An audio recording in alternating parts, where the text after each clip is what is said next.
I consider myself an East African. I was born and brought up here in Kenya by Ugandan parents. I have a bachelor's in economics with politics from Loughborough University, one of UK's top universities, and I worked in investment banking at Credit Suisse for about 6 years, really helping financial institutions invest in various securities and gain exposure to different markets. Following that, I got an MBA at Strathclyde Business School, a business school known for financial studies. And now I am the principal of Chandaria Capital. What was in your youth that made you interested in finance and business at an early age? The interest in finance and business for me started very early. I'm 34. So I guess my influential years were the 90s to the 2000s. And what you really saw in Nairobi was a change. There was a very big change in just the general space. So maybe at the beginning of the 90s, you'd find a lot of business was very primary. People were growing tea, business wasn't really that developed, I'd say. But you really saw the development of secondary industry, so a lot of manufacturing came in. We started getting different types of goods. There was a lot of advertising starting to happening, like Blue Band. So it was quite almost like a catalytic time with regards to business in Kenya. And I was motivated by that. And I thought, how could we really use this business, use these financial instruments that are really growing in popularity and so on, and really grow and scale our economy. So yeah, that's where it came from. Do you feel like you brought a good chunk of what you learned and you're currently applying it like at Chandaria Capital? Definitely. With regards to maybe more on a personal level, the ability to understand complex instruments, the ability to read contracts, to know which regulation to be looking out for, to know how to structure these instruments. That experience has helped me, especially when I move into a world like venture capital, where it's relatively young,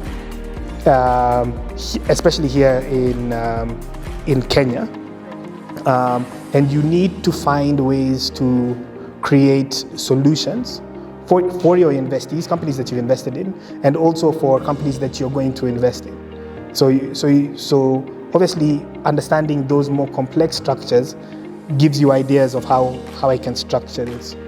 So for yourself, what's your vision for Africa? What are you seeing for this continent that maybe we are not, or we are seeing but we are not sure how to go about effecting it? Yeah, I guess I'm African, so I want my people to do well. I want my people to grow. I want us to have more opportunities. I want our lifestyles to improve. So that's one key reason as of to why I have quite a vision in terms of investing in Africa.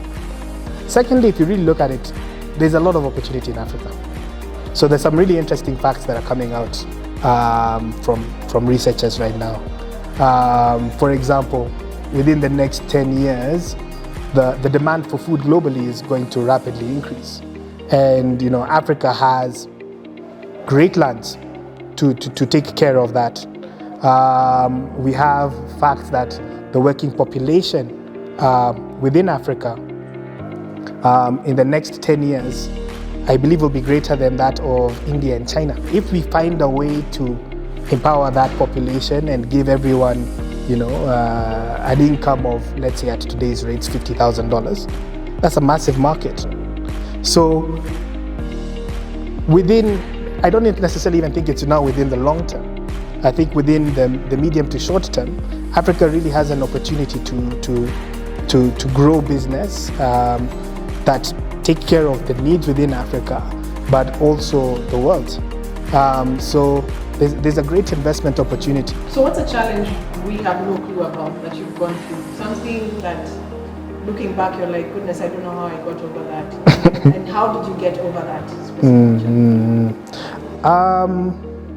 I think a challenge that probably no one knew about is the first deal challenge. So for all venture capital funds, like across the world, I think it's more of a developed world problem, or problem. Effectively, as a venture capital fund, your first deal is quite important because it kind of sets the precedent of what you guys look for. It kind of sets the precedent of what kind of businesses you're going to be backing. So it better be a pretty good deal. So I can remember the first 3 or 4 months when we would talk to other parties that had an interest in Chandara Capital. Everyone had a very strong interest in what's your first deal going to be, who are you talking to. It was like the end of the world, to be honest. It was quite funny.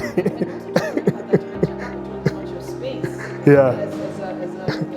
Yeah. So I think there was a bit of pressure at that time, but we just stayed focused, looking at fundamentals in businesses, and really I think our first deal was actually Soko Watch. And Soko Watch has proven to be a very good deal. They've really grown, they've really scaled, they've had massive capital appreciation to the benefit of us, and I guess other investors. So that was quite an interesting time to deal with. A lot of pressure from external forces being like, if you don't get this right, you're going to fail.